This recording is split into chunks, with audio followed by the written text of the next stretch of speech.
On the fifth day of Hearths Warming, my true love gave to me 5 golden rings. The 12th days of Christmas. By the Drider Bunny. Twilight woke slowly. Having become so accustomed to waking up with the sun in her face, she now felt slow and lethargic waking up without it. She knew this change once she would found an east-facing window to bask in front for a few moments. But until then, she was stuck feeling like she had a mild head cold. Her ears perked up as a strange sound reached them. A kind of muffled, crunching noise, occasionally intersped with low-sounding noise. Her mind's gears began to whirl, still slow though they were by a gluey entanglement of pre-sun, pre-coffee, not quite awake yetness. Slowly but surely, her reasoning faculties started booting up, interpreting her observations into inferences.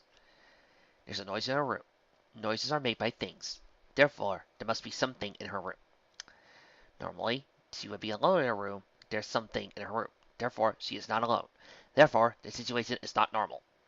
Anxiety activated. Determining reason. Accessing memory. Memory found. Apprehension regarding mysterious nocturnal present bringer. Analysis. Something has entered her room at night. It is currently morning. Last part of the night. There is something in her room which is not a normal situation. Conclusion. Mysterious nocturnal present bringer is currently in room, making crunching noises. Twilight's eyes snapped open. The intruder was here? Now? Wait. This isn't her room. It's Spike's room. Where's Spike? She scanned the room frantically.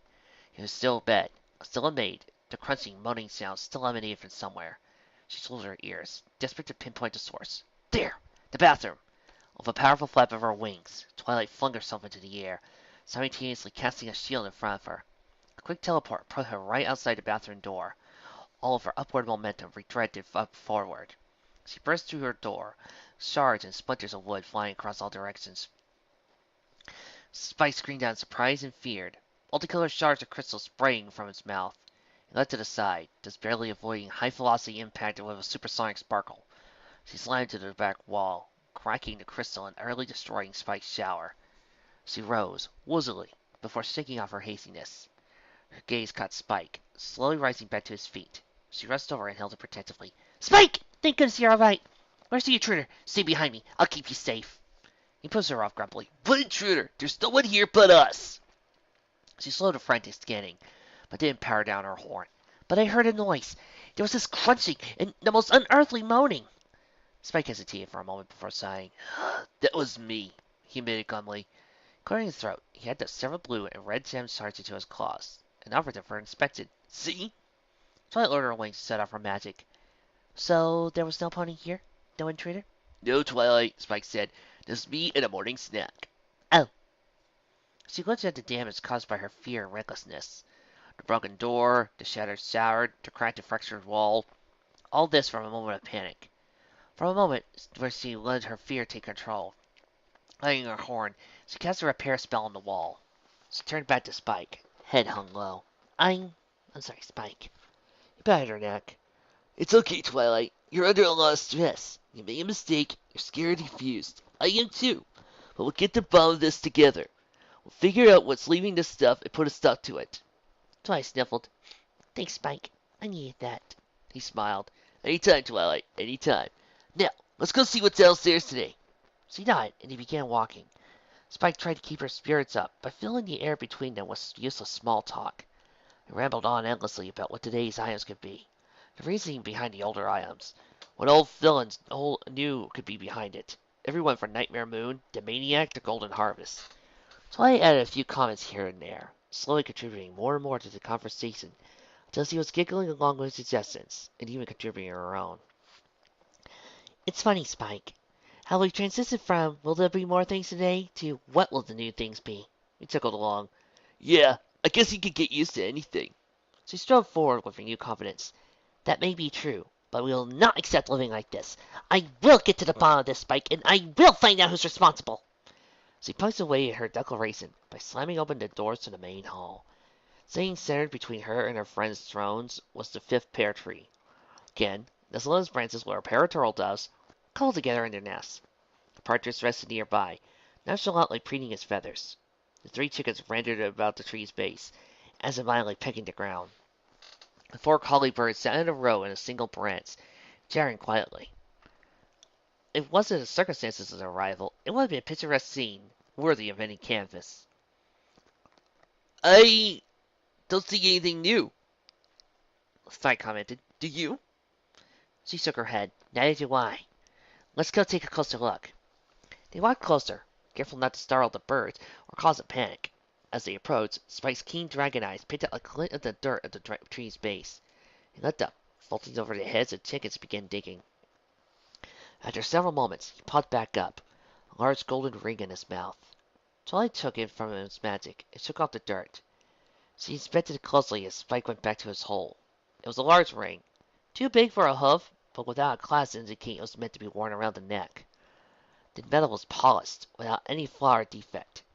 Spike's head popped out of the dirt, and he tossed out 4 more. They clanged loudly as they clattered to the floor. He hopped out of the pot and shook out the dirt. I think that's all of them, he remarked.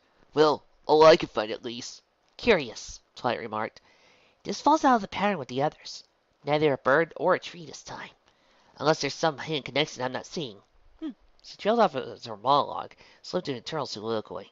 Spike raised his fist to his chin, as he tried to find a pattern as well. Partridge landed on his head, bent to look into his eyes, and cooed. Spike smiled as an idea came to him.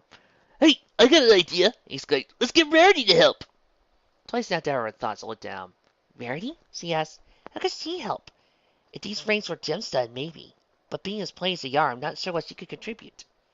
Well, she's good with jewelry, he offered weakly, not really having a thought his idea through all that much. Twilight smiled softly. You just want an excuse to see her, don't you? He paused physically. What? No, that's totally not it. I just thought maybe, she might have some input. I suppose it's worth a shot, Twilight shrugged. At least until a clearer pattern emerges. Rarity turned the rings over her magic. I may not be an expert, but I do keep abreast of everything fossil related, and I can honestly not see any accessories like these before.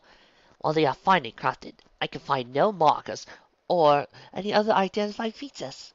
She passed the rings back to Twilight. I'm sorry I can't be more of help. If there were gemstones involved, I could probably tell you which designer made it, when it was made, and even what regions the gems are from. But as a science, all I can say is that these are nothing like anything I've come across in the questioning fashion. Thank you for your input, Twilight said, as he stacked the rings on a nearby table. I wasn't really expecting much, but Spike thought it might be worth time to ask anyway. Did he? Did he? Rarity asked. Another capacitor voice. Such a dear. I must remember to save a few choice gems for him next time I go collecting. Don't give him too many, Twilight joked. I think he may have a secret stash somewhere. Rarity laughed, eyeing airily. I'll keep that in mind. Now, I must be off. With my winter line sold out, some police have been asking if they could pay extra for any remaining pieces. So it's back to the showing machine for me. And science never worked. Ta-ta, darling. She turned back and headed out the door. Good luck with finding your secret admirer, or whatever's leaving those gifts. She crunched her face in confusion. Secret admirer? The idea hadn't ever occurred to her. On the 6th day of Hearths Warming my true love gave to me 6 lords of leaping. Spike awoke to find his room empty. He glanced over to Twilight's guest bed. The sheets were made and answers tucked in, so either he left very early or slept elsewhere. Shrugging it off, Spike got up and began his morning routine. After a quick burst of fire to cleanse his teeth, he took a few minutes to hit with a cloth to give his scales a good buff, since he had been neglecting it for a few days. He opened his mirror cabinet and activated a portal with a sparkling green wisp. For it silent for a few moments, longer than usual, before spitting out something unexpected. There were 3 gems this morning, an orange one, a green one, and one with a mottled blue pattern. What made them unique was how they were secured with a thin layer of obsidian rod. Small scrolls rolled at one end. Grabbing his delivery, Spike closed the cabinet and unrolled a note. This one needs a little prep, it read in Emperor's angular script. Spin the gems while roasting over a medium flame. Not too big, just like 3 cloud lengths long. You know when they're done when the rough edges soften and smooth out. Eat while still hot. The rod also works as a toothpick and palate cleanser after. Spike smiled at the care shown on the mention. Friendship was still a new thing for Ember, but he could tell she was making progress. A few more weeks of sharing correspondence and recipes, he was pretty confident he could get her to open up about personal things in her messages.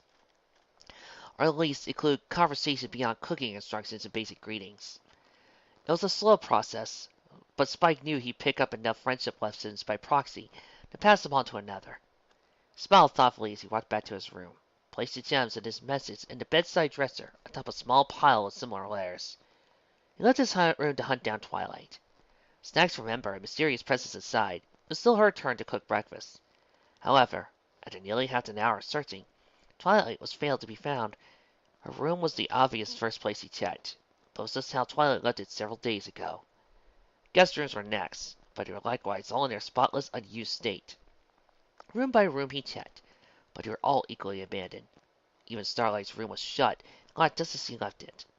The kitchens, libraries, sub-libraries, and even the science labs. No sign of Twilight in sight. Eventually, Spike came to the last room in the castle he expected to find her. The ballroom. Even at a distance he could barely make out the sound of birds within. With a grunt of effort, the little dragon pushed aside one of the large doors, just wide enough to slip inside. He immediately tripped on a mug on the floor. Pushed himself on the floor of the ground, rubbing his snout. Glanced to where the cup had spun off to. His eyes widened as to fall to another mug, which led to another and another. The trail of empty mugs led to a near corner of the room, which had an enormously large pile of discarded cups. He was about to go over and investigate further, when a purple blur suddenly materialized in front of him. "Yeah, Spike! It rattled off. He tried to focus his eyes on the rapidly moving and even faster talking figure. "I have so many theories, so many ideas. Oh, ideas like you wouldn't believe, Spike. My mind has never been so clear." Spike managed to refocus his eyes just enough to make out some of the details. He could make out a pair of wings and a split-color mane. "Twilight, is that you?" "Of course it's me," she replied speedily. "I've been working hard to try to unravel the mystery of a particular protection and puzzling parcel presenter." She danced over to the nearby wall. It was covered in an alarmingly large collage of notes, pictures, copies of book pages, and red yarn. Lots of red yarn. Spike picked up a mug as he gazed out in awe, or possibly terror. Maybe a little of both. Did you even go to sleep last night, Twilight?" "Nope, I ain't tasted the kettle, see?" She poured a long stream of coffee from the kettle. She moved from the flow of one cup to another, was kept dispensing piping hot coffee, far beyond what should have been his capacity. Stacking 2 mugs in her magic, she downed the coffee like shots. "I've been working non-stop since Rarity off yesterday. So give me an idea. What is the reason behind somebody living in these things? We've been thinking it might be some kind of threat or misguided present, but now I see there's so many options we haven't considered." She took it and produced a large scroll.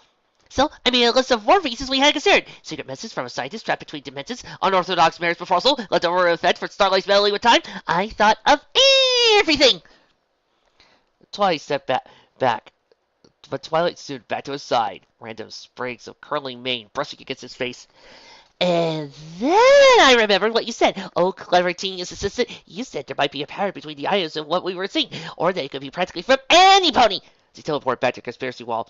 "So I correlated the data, analyzed, cross-compared, and reanalyzed every one of our ideas for yesterday, as well as every new one on my list." Her maniac smile faded. "But none of my leads have panned out." "I'm this close!"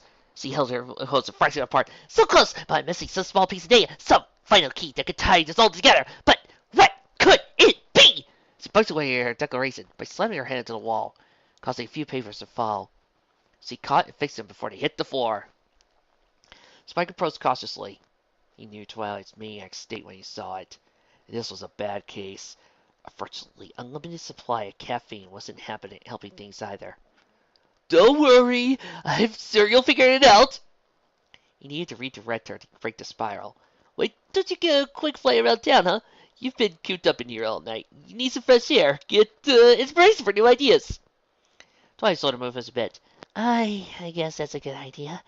It's possible that looking into the same sets of data over and over and over again has blinded me to some extraneous possibilities. Plus, a good flight will help stimulate the blood flow." She smiled as her mane almost returned to normal. "Thanks, Spike." "Anytime." With a few powerful beats of her wings, the overly caffeinated, underslept alicorn lifted off the ground and sailed towards the doors. He opened with her magic. Spike used the opportunity to exit as well.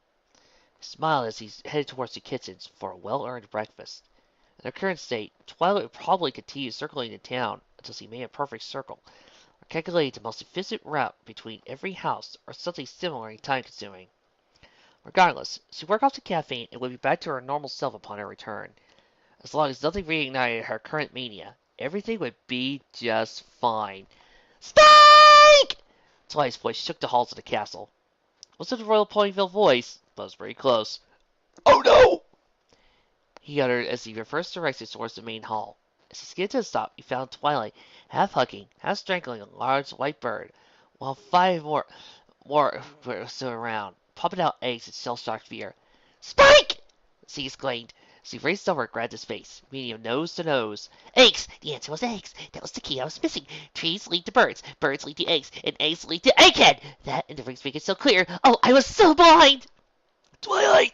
he gasped out, recoiling from her close range rant. "I don't understand. Birds, eggs, what in the question are you talking about?" "No time!" She exclaimed. She spread out her wings to take flight. "I need to find Rainbow Dash." With a whirl of feathers, he vanished out the door. "Oh boy," Spike exhaled as he turned to a nearby goose. "This isn't going to end well." "Honk!" Rainbow Dash sighed and crouched across the sofa. She had given herself extra thought workout in that morning for preparation for the upcoming snowstorm. She needed to be in peak physical condition to get all those clouds where they needed to be in time. She was about to take a quick post-workout nap when she felt something off. She sat up. There was something wrong in her house. She couldn't put her hoof on it, but her instincts were screaming danger. She tensed her muscles, ready to fight off whatever came at her if need be. A loud creak emanated from the hall door behind her. She whirled around, pumped up on adrenaline and ready to gaze at glorious combat.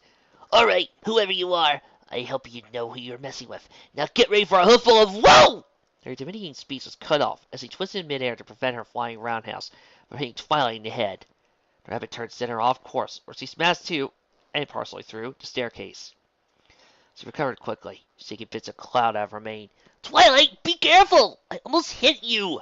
she exclaimed, before her senses reconnected where the feeling of danger was coming from. Wait, are you in my house?"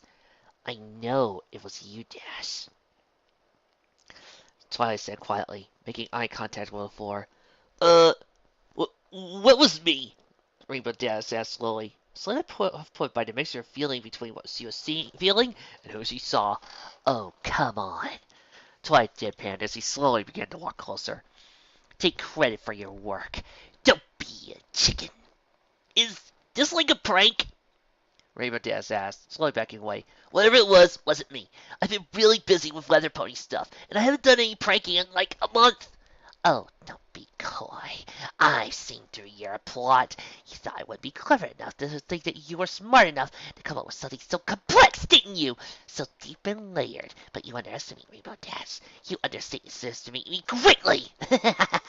Twilight chuckled menacingly as he began to circle like a predator around cornered prey. "Oh, it was talents. I'll concede you that. You gave me every reason to think it was every pony except you. First, you had Pinkie plant that story, so I think it was her trying to prevent me." She took a step closer. "Then there were the trees to make me think it was Applejack." She took another step. "Then the birds to redirect my suspicions to Fluttershy." Another step. "And then you threw Verity in my path with the jewelry." She was the only nose to nose with the scared Pegasus. "But then you messed up." What did I do?" Pegasus panicked, squeaked out. Twilight leaned in, close enough so she could whisper directly in Rainbow Dash's ears. "The eggs," she breathed, pulled back quickly, resumed her half circling, half pacing. "That was the last clue I needed. The only connection eggs has to me is the nickname Egghead, which only you called me. After that, everything fell into place." She pointed an accusatory hoof. "You are the one who's been sneaking all these things into my castle, skulking about in the shadows of night, and all because of your disturbingly deep crush on me." "I what?" Rainbow Dash blinked, the sudden agitation supplanting all her fear with confusion. "Like what?" "You didn't think I would figure it out, did you? The gold rings, an ancient Pegasi ritual symbolizing deep affection.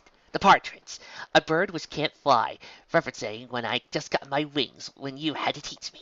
The French hens, a symbol of new life for the city of love. Very clever double meaning on that one. And the collie birds, which are black, which is the opposite of white, which is the combination of all colors of the rainbow. And turtle doves, which has a numerical value of 142, which is almost half of the value of our names combined. I see right through you, Rainbow Dash, and I won't stand for this subterfuge any longer." She stood up on her hind legs, using her wings for balance, placed her forehead on her hips. "If you want to confess your love, Rainbow Dash, I cannot say I'm appreciated, but now is the time." As Twilight's fire rate gone on, Rainbow Dash became less scared and more bored. By the time she was done, she was completely apathetic.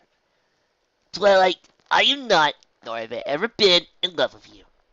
Aha! As I expected, Twilight declared. And I'm sorry, but I must turn down your advances. Twilight, I said I'm not in love with you. Hey, I'm not even to mares. What? Twilight stumbled, all wind gone from her sails. But all the presents, all the secret meetings and ancient traditions! Riverdale sighed as he raised a hoof to her forehead. Well, first off, break into my house, not cool. Let's just be clear, I not wanted away. Second, that ancient Pinkie ritual hasn't been done since before the unification. And even then, it was a gold horseshoe, not rings.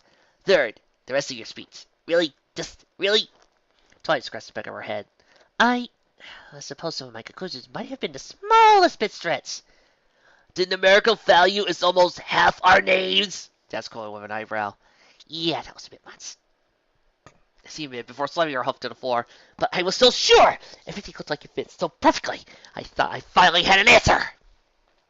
Well, whoever's doing this, not me.